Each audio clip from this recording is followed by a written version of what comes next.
And King, it has been far too long. It is the most wonderful time of the year, not because of just Christmas, not because of Thanksgiving, not simply because of those two things that are so heavily important, but also for our love of professional wrestling. Damn it! Let's see who's in this year's Continental Classic. Let's go, baby! And there we are with Tony Schiavone in the long return control center. God, I've missed the control center so You and me much. both. Bring those back, please. Seriously, like, come on, seriously. And for those that don't know, we are ATW. Been a long fucking time. We're back, bitches. I couldn't be more happy to be back with my only brother, the Kanji King. We're going to hear what Tony says. We're going to inform you what the blocks are, and we'll give our thoughts and maybe shoot the breeze a little bit. Because once again, the ATW Impromptu is back for a simple session. What a hybrid. Freaking fusion like freaking Goku and Vegeta. Or you be like Genki Force. Like Frieza. Right. All right, let's see.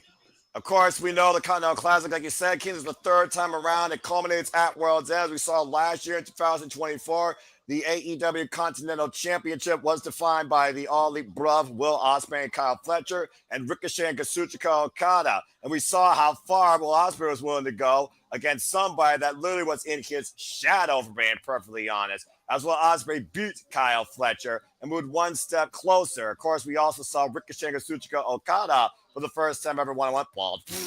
And again, very game bout, but as Okada always does in big match situations. And there's a Mortal Classic, a G1 Climax final revisit, determined last year's winner of the Continental Classic. The definition of big brother, little brother, still to this day.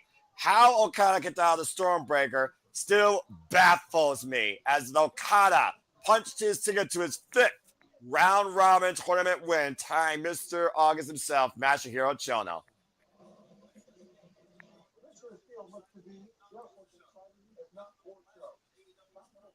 And, of course, AEW's premier round-robin tournament, for those that don't know. Gold League, Blue League. Which league are you leaning on? It depends on which names, bro. It depends on which name's going to stack up each bracket. We've already known the 3. Yeah, I'm about to say. Let's get to this. Let's go ahead and talk about the rules real quick. 20-minute time limit per match is 3 points for a win, 1 point for a draw, and everyone is banned from ringside. These are one-on-one contests. And, of course, if you lose, you get nothing. Goose egg, nada.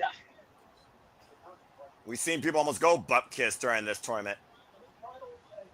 Yeah, we have. And it looks like, again, they're going to do what they did last year at World's End. The tournament finals will all take place in one night at AEW World's End, Saturday, December 27th, from the Now Arena in Chicago, Illinois. Return to Chicago. Yes, they are. And by the way, Full Gear was nothing futz. It was such a damn good pay-per-view. We went from a calm pay-per-view that night to sicko meter intensified. And the definition when violence can tell a story. Speaking of a story, there's the Don Callis family backstage with $1 million. And Kazuchika Okada, the reigning and defending Continental Classic champion, AEW Unified champion, face-to-face with Konosuke Takeshita, reigning and defending IWGP World Heavyweight champion, who will defend that title January 4th at Wrestle Kingdom 20 against Yota Tsuji. Which Okada can't say the line for Don Callis. You know who's in the room. I'm about to say, the invisible hand always with a freaking plan. You were saying, King. As Okada has blamed Takeshita for the loss, even though we all see what happened on the tailgate brawl that Okada pulled up in Full Gear, pun intended. And now Okada's made it known he's not well known for pre-shows. He wrestles on pay-per-views. He's still, yeah, and that's when he showed up when the big money mattered.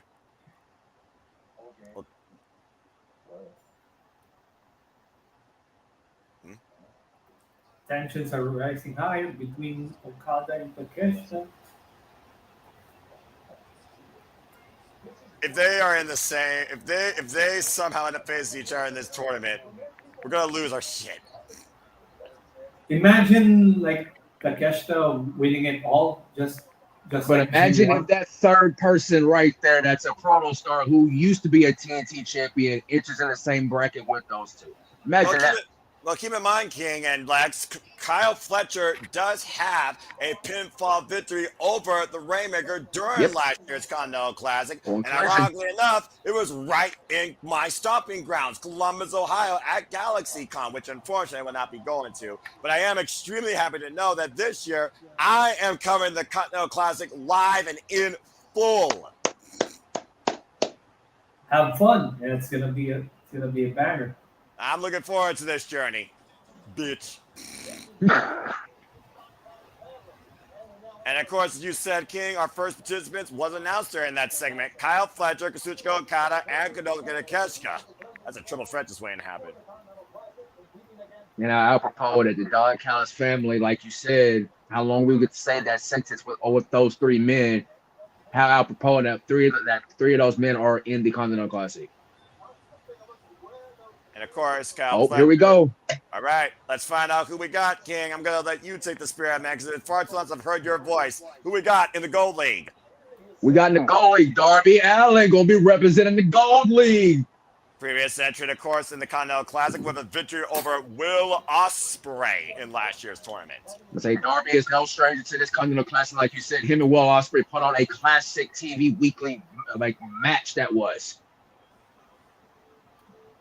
Participant number two, we got, oh, goodness gracious, it's Pac. Death Rider! And the guy that beat Darby Allin at Full Gear. That's right. Darby. Oh, boy. Oh, God, what is, if Pac and Darby run it back, which we know they will, how much sicko can they get with our third participant? Oh, we got a little jet in our sights. We got the jet, Kevin Knight in the Gold League. Yes, I was hoping he'd be involved in this. That man's going to soar high with this opportunity. There's no doubt about that. Good job on Kevin Knight with this one. I'm glad to see what he can do in the C2 run. Our fourth participant, we got, it's tag team partner. We got Speedball, Mike Bailey. I'm going to call it right now. That's going to be the fastest match this entire tournament, and it's still going to go close to the time limit. We got a tease of it during the freaking Casino Gauntlet at Full Gear. I can't wait to see these two finally go one-on-one. Man, it is going to be speedy as a speedy can get. And, of course, my buddy, former TNA X Division champion. Mm-hmm. Previous challenge to the AEW International Championship, and that's also faced the Rainmaker one-on-one. Next in the Gold League, we got the Protostar, Kyle Fletcher.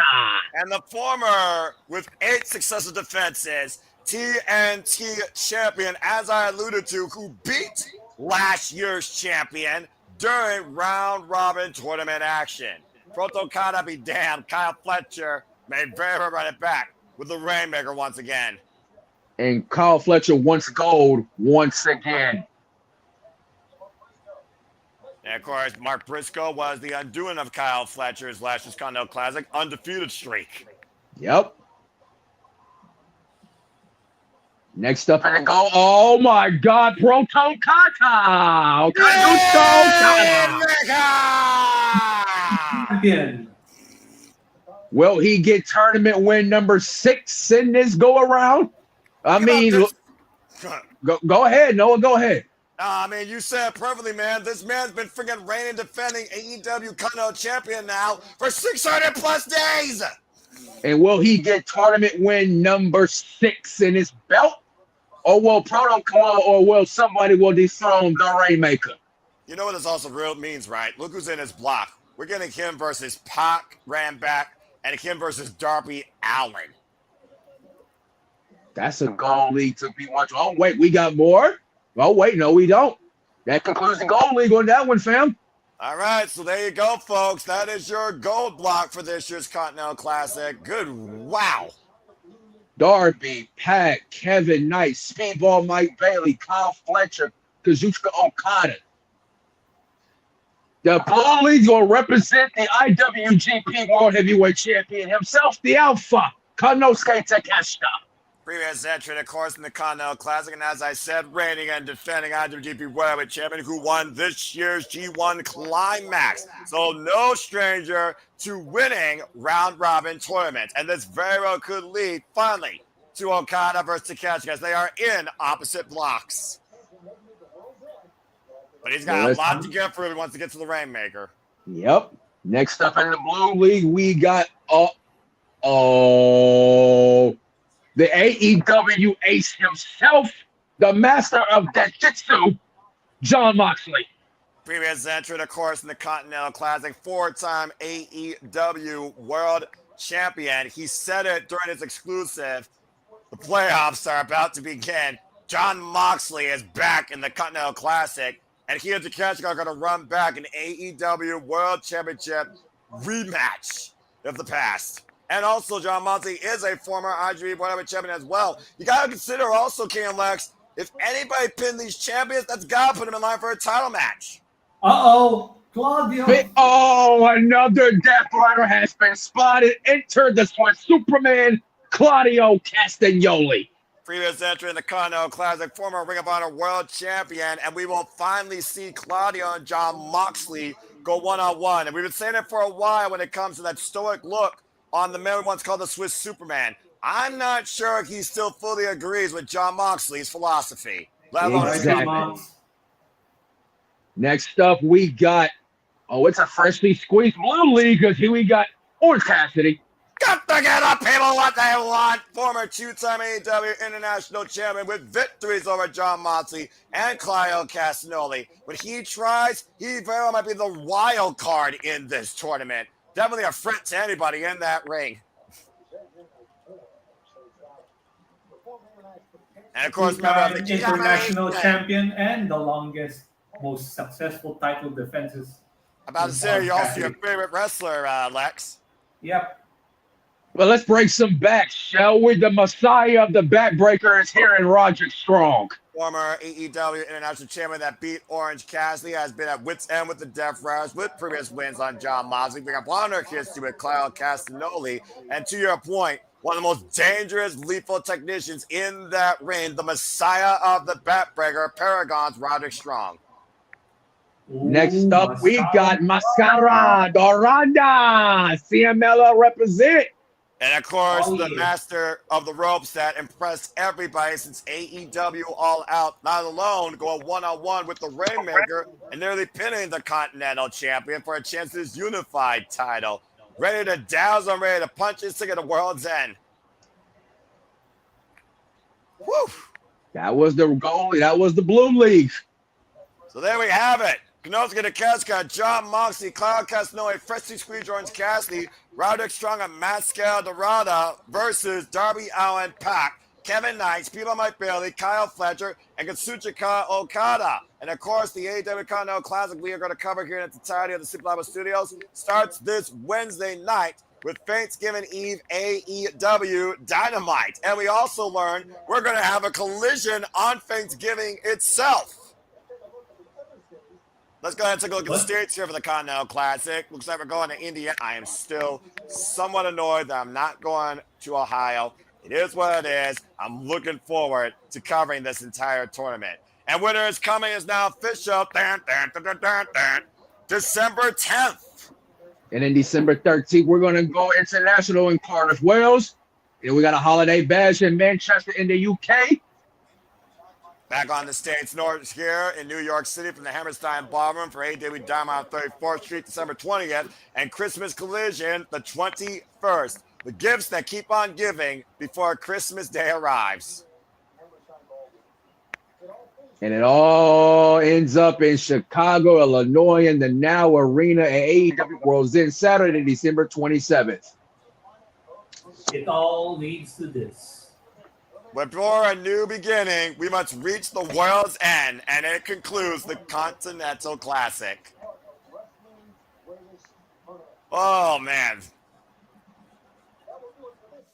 And by the way, shout out to Tony Schiavone, still going freaking 50-plus years in this business and still bringing the best production he can to AEW.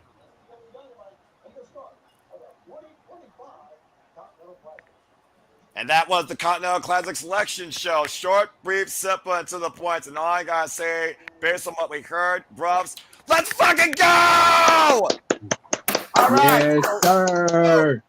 That being said, Charles Schultz, a great friend, of course, in the studio, sometimes calls me mission, falls down manhole on TMNT. He also, of course, has a lot of fun sometimes on the shenanigans and 3D predicting and legit, Monk's never taking a break, and this classic is about to have a lot of.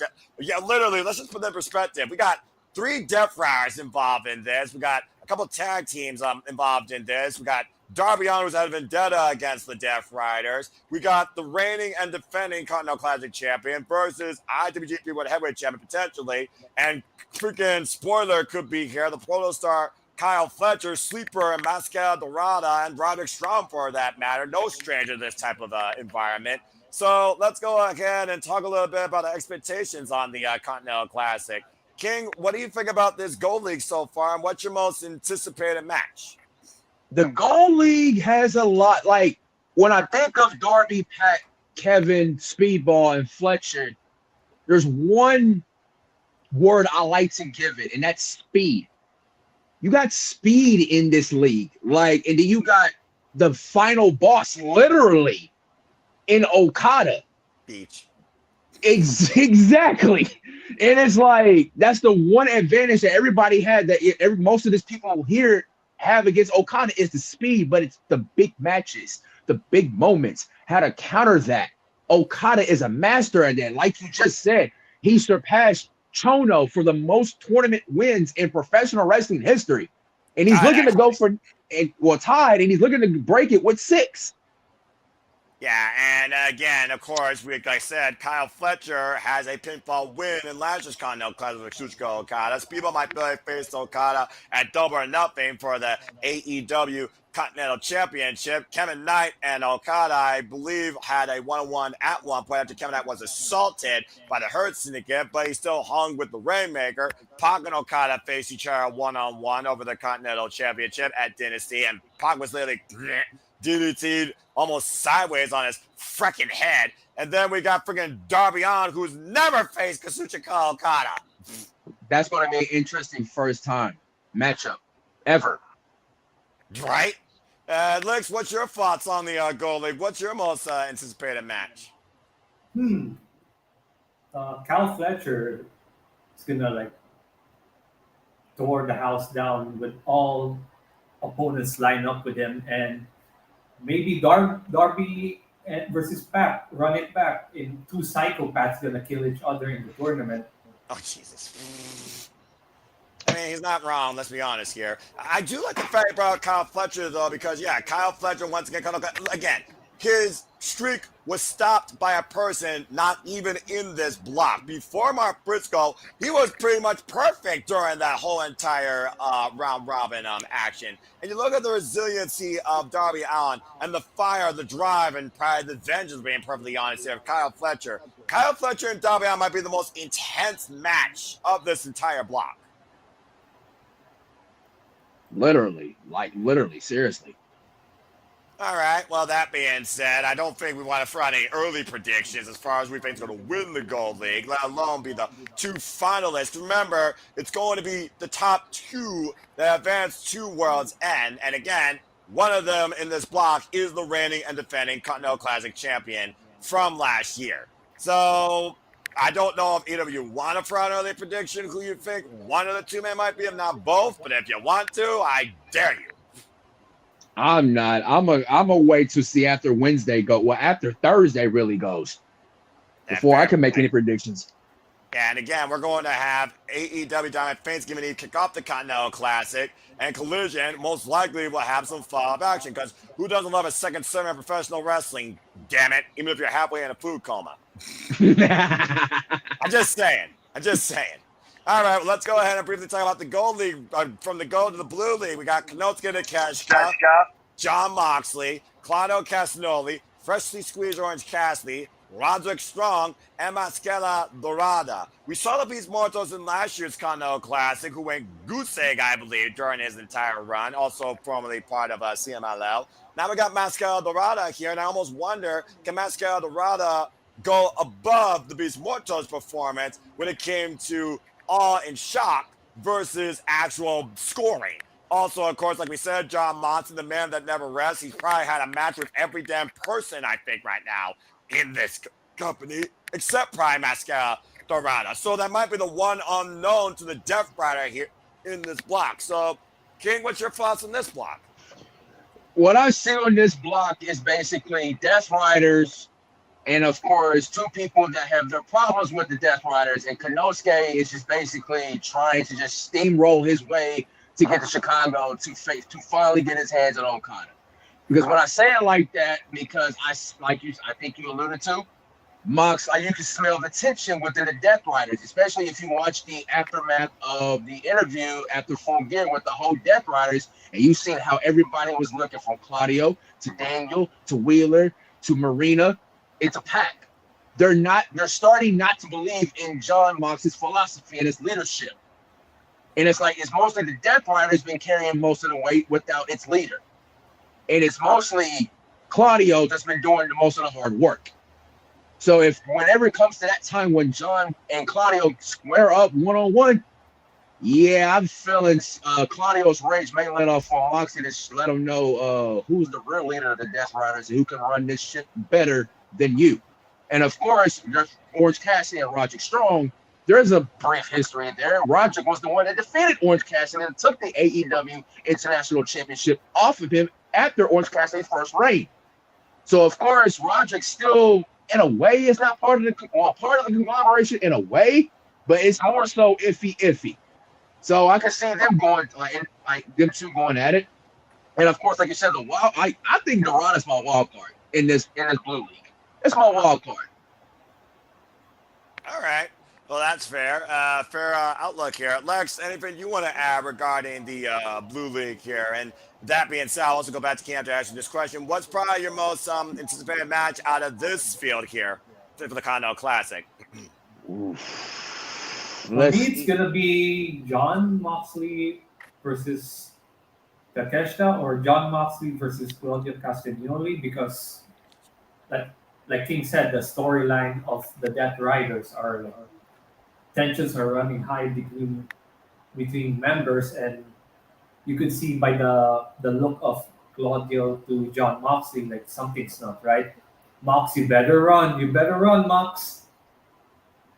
Yeah, and again, as we talked about, everyone else is banned from ringside. There will be no Marina Shafir. There will be no other Death Riders. And literally, Claudio Castagnoli and John Moxley, they might be each other's undoing. We talked about how long this ride lasts before you put somebody new in the driver's seat or the Death Riders truly die on their own merit. John Moxley, who's not taking a vacation, Mr. No Days Off, has been on every show possible, every other Dynamite Collision, and now he's back here in the Continental Classic trying to maybe find that renewed confidence. And again, the fact that the man has tapped out twice in the span of 10 days, 4 times overall to Kyle O'Reilly, man, he injured to make sure he wouldn't be part of the Continental Classic. It's one of those things where I do think Roderick Strong's also going to have very closely an eye on John Moxley, a man that he owns let's call it what it is, count-out victory over. He has not beaten this Death Rider one-on-one. It's one of those rare things when we talk about Kazuchika Okada overall as the big match tournament player to beat the Mountain. John Moxley is the boogeyman that you just can't seem to put to sleep. It's also one of those things where I look at this. You got Konosuke Takeshita, John Moxley. You're running it back. You got Konosuke Takeshita versus Claudio Castagnoli, which would be very interesting with the former Ring of Honor World Champion and the Alpha. And like you said, Mascara Dorada, he's the biggest unknown because when it comes to AEW, he has not wrestled most of these men in this block here around AEW. He does have some experience, of course, like you said, but Konosuke Takeshita and then Orange Cassidy, he's so unorthodox. There's no telling what sort of style match we're going to get between him and Dorada, and Orange Cassidy has victories over John Moxley and Claudio Castagnoli. Hell, he wants to defend the International Championship successfully against Claudio Castagnoli, and that's recently was put up on AEW's YouTube channel. And also, Conglomeration, Paragon, 2 different mindsets, 2 different families. There has to be some tension, underlying tension still there, and I don't think that he is definitely agreeing with the Conglomeration philosophy. And I think Charles pointed out, this is definitely going to be madness. So that being said, King, what's your most anticipated match here for the Blue League? Considering there's a lot that's going to be run back, but there's also a lot of unique upsets that could happen here. If nothing else, I could see at least one of these men playing major spoiler for maybe the Death Rider storyline and possibly the dream match I want to think they might be getting at World's End. It's Takeshita and Dorada, and then it's Moxley and Claudio. Those are my 2 interesting matchups that I'm looking forward to the most. Yeah, and again, we don't know when these matches are going to happen and how and in what interval. There's not like dates like on New Japan Pro Wrestling when it comes to their tournaments, as of course the World Tag League is going on right now. So we'll have to wait and see. I'm sure Madman Tony Khan will have, of course, an idea and a graphic. I know you will definitely inform me, bro, as you always do. As soon as we get the announcement of the first matches that will be happening this Wednesday, when we cover AEW Dynamite. But that being said, folks, again, that's your Continental Classic. So who are your top two from the Gold or the Blue League? Who is your winner to take it overall? What is your most anticipated match as we cover it all for the first time ever here at the Super Reliable Studios? We'd love to know your thoughts, your comments, your outlook, your predictions. And if you do a bracketology similar to us and you actually try and keep score, good luck with trying to actually get a perfect score out of this bracket. Again, 3 points to the winner, 1 point for a draw, for a loser, 20-minute time limit every match, and everyone is banned from ringside. Top two scorers, and of course we saw tiebreak scenarios last year in both blocks, that achieved the feat of moving on to the finals will meet at World's End respectfully. And of course that will lead to whoever will compete in the finals overall to crown this year's winner of the Continental Classic to join the ranks of Eddie Kingston and Kazuchika Okazaki. This is the third ever Continental Classic in AEW history. And this might be the most dynamic one to date, considering the Death Rider storyline might be coming ahead, as well as the ultimate dream match in modern day Japanese professional wrestling. Damn it. Well, that being said, great stuff, guys. Nice, simple little impromptu. It's so good to see you and engage with you all once more. Before we conclude this little soiree, I also want to add this is not the only thing going on, so I think it's only fair that I acknowledge we also have, of course, the AEW Women's Tag Team Championship Tournament continuing. As this Wednesday, we'll have the Sisters of Sin taking on the Bears of Wrath. And go ahead and say it. Timeless, my timeless love bomb. Oh, my gosh. Tony Storm and Mina Shirakawa taking on Megan Bayne and Marina Shafir. But there's a caveat, as Tony and Mina get to pick the match stipulation for the semifinals. And we don't know when that match is going to happen or what that stipulation is going to be. But what we do know is this coming Wednesday on AEW Dynamite Thanksgiving Eve. I'm not Dr. Seuss. I did not mean for that to rhyme. It just seems to happen all natural so many times. We know we got this match come up as the Bears of Wrath will take on the Sisters of Sin this Wednesday in the AEW Women's Tag Team Championship Tournament. So before we conclude, let's switch gears and focus on the women of AEW and how involved this division is. By the way, congratulations again, in case you didn't watch. Spoiler alerts. Congratulations again to Chris Statlander, damn it, for being in Mercedes-Benz and still being the AEW Women's World Championship. I'm just going to keep saying No that. belt number 14 for you. Look, like I said, it doesn't matter. But anyway, this does matter as well. I love this women's division. So I just want to get y'all's thoughts on who do you think is going to be in your finals of the AEW Women's Tag Team Championship Tournament. King, I'll start with you because I haven't met with you about this tournament at all. And I know you are very highly anticipating this. Now it comes to fruition. You're down to 4 teams, though, bruv. What you got to say regarding this tournament? I like Megan Bayne and I like Marina Shafir, especially my Marina Shafir stocks are starting to be investing. But as far as the finals, goes, of course, I got my timeless love bombs. Moving on to the finals, of course, bias. I have to put biasness in there. Of course you had to. Hey, that's just who I am. I respect it. Continue. I respect it. And then who's in the other bracket? Because it's been since Full Gear, and it's just like I've got the bracket in my head, and all of a sudden I lost my track of thought on who's in the bracket on the other side. Sisters of Sin and the Bears of Wrath. You're literally looking at the most current bracket. That's true. I really want Harley and Willow to move on, but it's like if you I'm gonna give it. I'm gonna play upset alert. I'm gonna give it to Julia and Sky. They gonna beat Harley and Willow, and we're gonna have the timeless love bomb for the Sister of Sin. It's just basically that's what I'm saying. I'm calling upset because on one hand we got black and white crazy, and then on the other hand we just got spooky, and I want to see those dynamics clash. Spooky and crazy. Well, I guess it's the difference between horror and suspense. So okay, I kind of can get behind that. for all the right reasons as a professional wrestling fan and for other reasons that I'm not going to disclose. All right, Lex, what you guys see regarding the Women's Tag Championship Tournament? What are your thoughts on the last 4 teams involved, and who do you got in your final setup? My final setup for the tournament. I would say the same thing with King. I would go with Sister of Sin versus Timeless Love Bombs. But never sleep on Megan Bain. She's been working day in and day out, and she's in Japan right now, and she's gonna fly back in the US for this tournament, and then go back again in Japan, and then go back again in the US.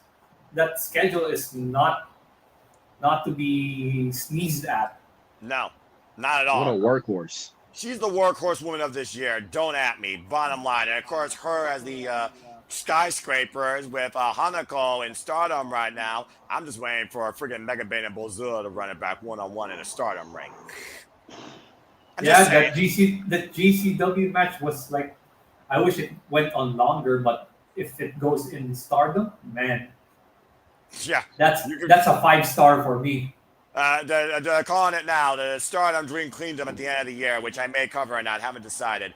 Give me that freaking match. Shout out to Stardom, by the way, Asaya Kamatani will be at Wrestle Kingdom 20 defending, of course, the NJPW Strong Women's Champion against the IWGP Women's Champion, Saray. As, of course, I'm a fan of Japanese wrestling, so I love the style that AEW brings, and that's why I love these tournaments, this round-robin action, about the strongest spirits and who wants it more, and between the tournament and the Continental Classic, these dynamics are so vast. I have no idea who my first battle picks are winning. I don't think nothing about them is obvious. Hell, I didn't think it was going to be obvious some of the matches at Full Gear, and that was my worst predictions this year. Just saying. Mine was too, I'll admit. This is your worst one this year too, huh? Not gonna lie, Continental Classics will have some huge upsets and surprises, so I'm very more on leaning to the let's see how this tournament goes rather than predicting who's going to win. Yeah, and that's just the joy of just being along for the ride and enjoying professional wrestling. Damn it. Speaking of rides, I imagine we're going to hear more from Swerve's house, as of course it has a new landlord in Samoa Joe, who now is a 2-time AEW Men's World Champion, aligned side by side with his most formidable foe and Hangman. Oh, Jesus.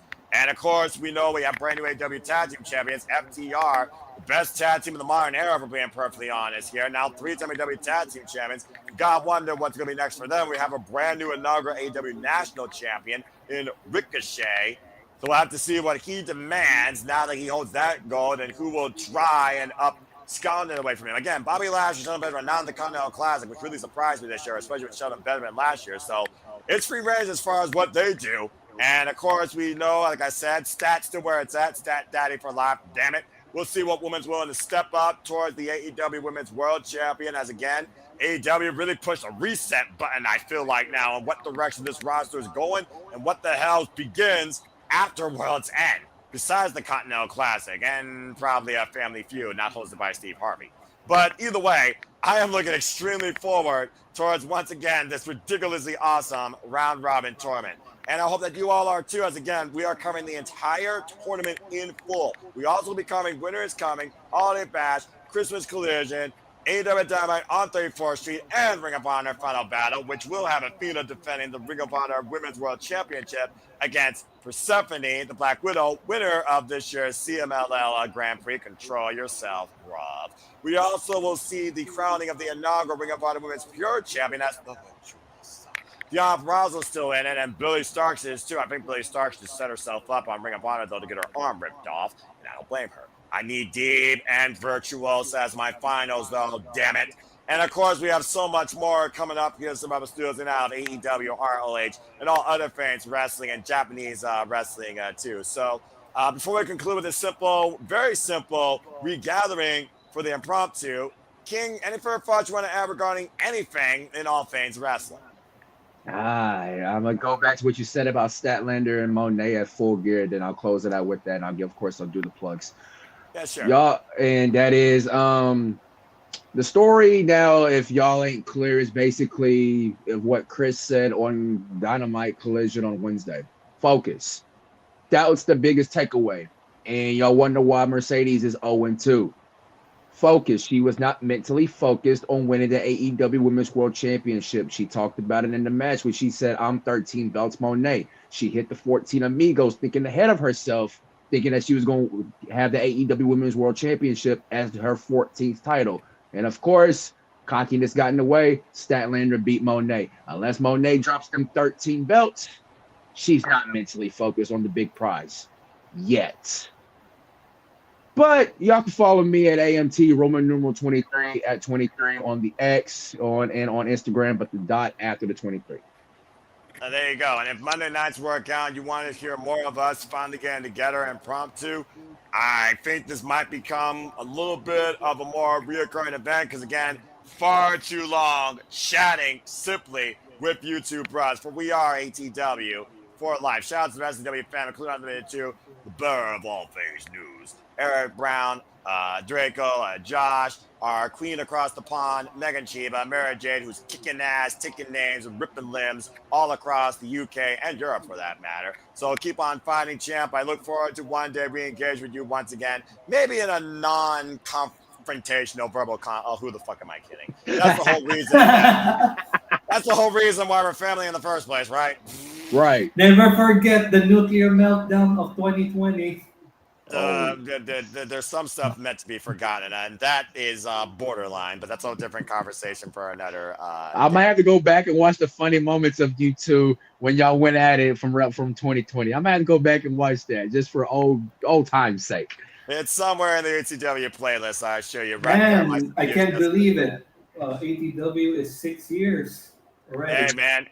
Brought together by a love of professional wrestling and a positive outlook on protecting your mentality and a value that truly represents family. And truly, that's what this is about when you look at this week being about Thanksgiving. To be grateful, to be thankful, and above all else, appreciative of those around you and what you have too. And I know that I'm very appreciative of not only all of you and everybody that I've worked in and out here for fun on YouTube, but definitely AEW. As again, Thanksgiving Eve Dynamite is always a ridiculous delight, and boy, have some crazy events gone down during that damn show and that damn night. Now, I can't wait for this one for Thanksgiving Eve Dynamite. It's gonna be it's gonna be a party. One. It's going to be a party. Hold the cranberries. And, of course, we'll have AEW Collision the following day on Thanksgiving night, which I'm sure will have more Continental Classic action as the Continental Classic kicks off this Wednesday. And we continue forward with the AEW Women's World Tag Team Championship Tournament. Again, we know that the Babes of Wrath have their matches coming Wednesday. So you are going to get guaranteed one half of your finals. Figure it out by the end of Dynamite Wednesday night. Good luck to all four of these incredible competitors, but do you fear the wrath with a smile, or do you embrace the madness? Just saying. And again, I don't think Fekla is going to be too far away from this either. Let's not forget how the Sisters of Sin advanced over Jamie Hayter and Queen Aminata. I'm just saying. Numbers game is always with the triangle of madness. When basically both women lurk, there's always one right there. That is one spooky bitch, and I love her for it. Lex, any closing remarks you want to add regarding all things wrestling before we conclude? Well, outside of AEW, and we're nearing the end of 2025. John Cena retiring. What else? Tanahashi is retiring next year. And we're apparently getting the new AEW World Champion Samoa Joe in his last run before he called it a day.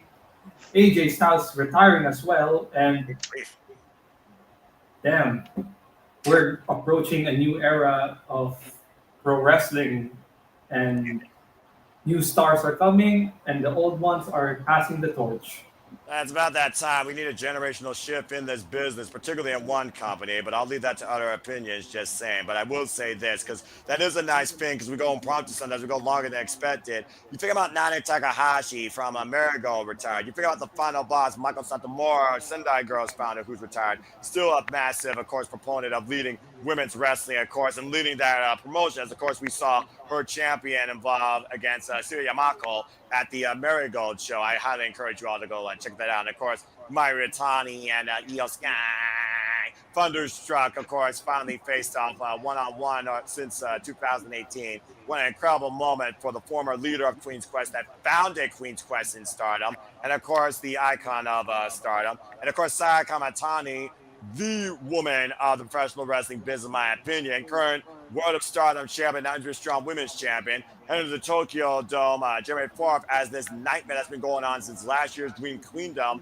is approaching 1 full year of absolute insanity, which is still unbelievable to say the least. And to your point, Tanahashi, 25 years, still president, of course, of New Japan Pro Wrestling. And really, if you want to look at a company that's really leading on new generation, New Japan Pro Wrestling is doing that particularly more than any other company now on any front, which is actually refreshing to see as the World Tag League goes on with War Dragons, of course, Drew Maloney and Shigeru Takagi might be my favorite team.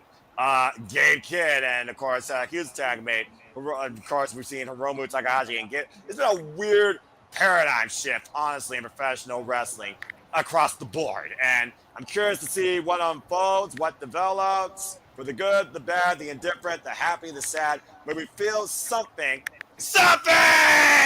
out of professional wrestling. Damn it. Let him dig something. Get a fucking championship, dude. Like, seriously, what the fuck? All right. King, regarding Tanahashi and John Cena's retirement, because that is like a nice little thing to figure about. We do appreciate both those men. I mean, we're literally talking about Mr. WWE and Mr. New Japan. They're both done in literally, let's call it what it is, a month or 2 weeks, period.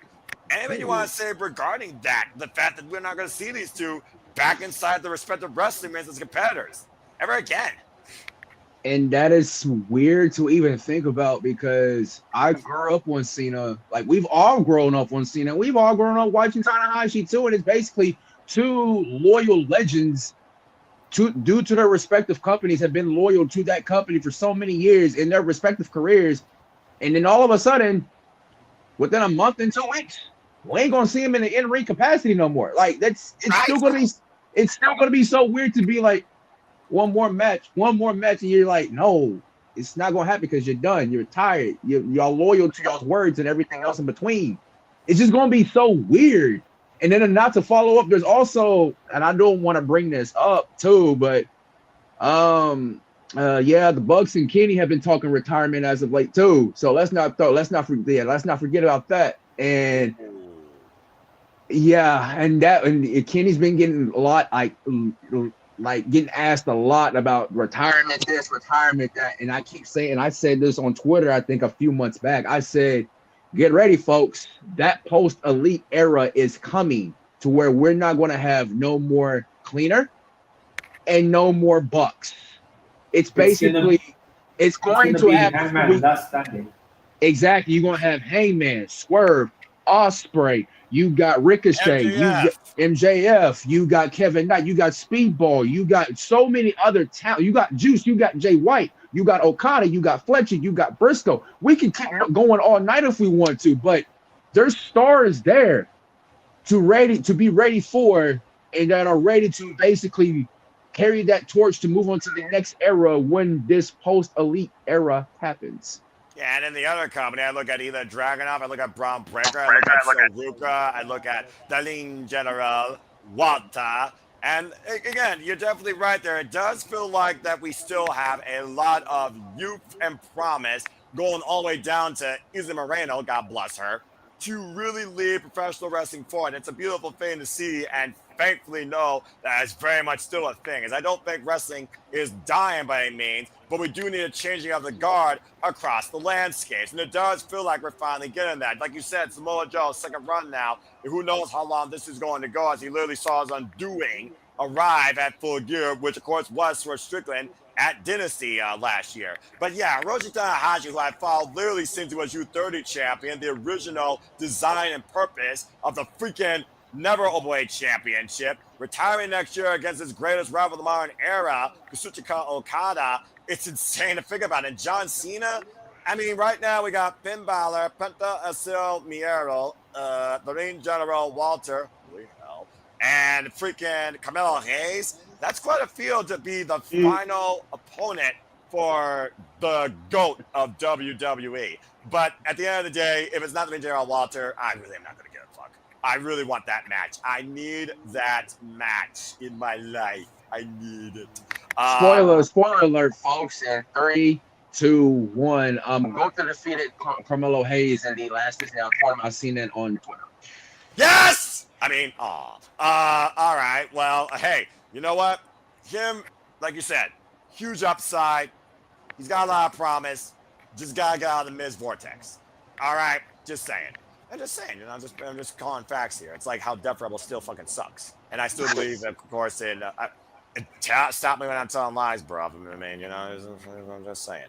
And of course, again, it's just one of those things right now. Find something to be grateful and thankful for, whether you're a wrestling fan or whether you just are an individual that has your own sort of fandom in life and something else you treasure special, and enjoy your family, because that's really what this week's about. Not just with All Elite Wrestling, but particularly with Thanksgiving. So that being said, before we conclude, I'm going to go ahead and say thank you, John Cena. Thank you, Tanahashi. Thank you, Lex. Thank you, King. And also, before we, of course, leave here, can't say anything about what happened during the tournament. All right, Charles. Thank you. I mean, again, he probably doesn't know anything either, or maybe he's not trying to spoil anything else. And let's be honest here. Nobody really believed that after we saw the return of Darlene General last week with his actual Imperium type theme. Fuck Death Rebel. I'm going to keep saying that. No way. No fucking way that I believe that Walter was going to lose tonight on Monday Night Raw. No freaking way. For the Mott is sacred.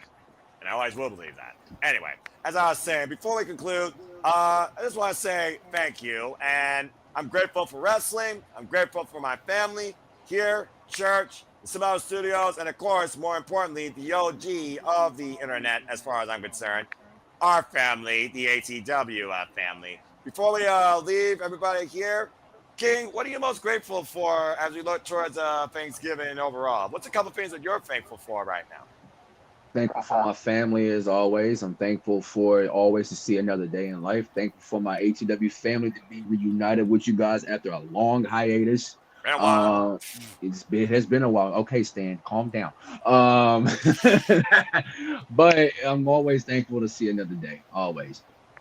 Man, good old JR says it best. Tomorrow is never guaranteed. And I always say, treat the day like a blessing. Lex, a couple things that you're thankful or grateful for before we leave this final little impromptu for now. And maybe Monday night is the preferred night to do this at least once a month, because I sure as hell miss doing this, particularly with you guys. Go ahead, Lex. Sure. Normally, we don't have Thanksgiving here in Southeast Asia, but we do like coincide and like go with the Western countries. So yeah, I am thankful for my friends, my family, you guys, ATW and SC's Cindy's group community, the local wrestling scene. Yep. The local wrestling scene here in the Philippines. The local wrestling podcast here in the Philippines. Shout out to Wrestling Podcast. They're the great people. My health, because I get to do sports every day and go out and live. So yeah, and also I am thankful for this year that we're gonna have a great end of ATW in 2025 and going forward to 2026. Amen to that, brother. Amen. I don't think I could say any better than myself. At the end of the day, folks, be thankful, be grateful, protect your mentality too, treasure your families, and just your life and enjoy professional wrestling. It's truly as simple as that. Again, I'm N Foster 1916 on the X and on YouTube. You're looking at me right here on the Superman's brand. I'm not social. I'm very introverted. At the end of the day, I really can, it seems, connect with anybody when it comes to professional wrestling in a simple conversation. Speaking of which, stay tuned for me and Tatilla. That'll be the next simple session. Again, I can't wait for Wednesday as we cover AEW Dynamite Thanksgiving Eve, the continuation of the AEW Women's World Championship Tournament with the Baszler Rap taking on the Sisters of Sin, and of course the kickoff to this year's Continental Classic. Again, the Gold League is Darby Allin, the Bastard Pac, Kevin Knight, Speedball Mike Bailey, Kyle Fletcher, and each reigning defending AEW Continental Champion from last year, Kazuchika Okada. And the Blue League this year is Konosuke Takeshita, John Moxley, Lyle Castanoli, Orange Cassidy, Roderick Strong, and Mascara Dorada of CMLL. The highest 2 point gatherers of each of these blocks will move on to the semifinals at World's End to compete the same night in the finals at World's End to crown this year's winner, the 3rd ever winner of the Continental Classic. So stay tuned, as again, for the first time ever, I'm a crazy fucking Yahoo, and we will be covering the entire thing here through the Superman's brand and the Super Lava Studios. I can't wait to take on this challenge and kick off covering this fucking tournament. And also, we will be doing this if tournament action is there, because one way or another, I'm going to stick to my commitments because that's just the way I am. And I thank all of you for sticking to us if you followed along with us, whether live or on demand, for this fun little soiree, which I hope that encourages you, if you're a wrestling fan, find a friend, be yourself, make a conversation, and maybe you too can really find your own family. Because truly, I do think there is somebody out there for anybody. You just gotta be genuine, and be genuine with the people you're with, and find people that are genuine about not only who you are, what you're about, and also who you can coexist with. And again, shout out to the Queen of Independent Scene, Sienna Chanel. I wish she was here now, but I know she's constantly busy working for it as a manager, a ring announcer, an interviewer, doing incredible things. You can follow her work, her ventures in wrestling, as always. Our own indie darling, Sienna Chanel. Always appreciate you, pal. And again, I always appreciate you both. So on behalf of the AEW fan, because this will be a longer list than the list of Jericho, I'm going to name them all once again. Again, like I said, oh, by the way, Preacher Man, Casey Flynn, always a lot of our Dakota guy. We miss your brother, but keep on doing well for yourself and your freaking health. Thank you again, King. Thank you again, Lex. Thank you again to all of you. Again, we love AEW. We love professional wrestling, but more important than anything else, we are ATW. Until next time we go impromptu, which, again, I think Monday nights, they might be all right for this, because it literally was nice and simple, and I think this could be a monthly freaking delight.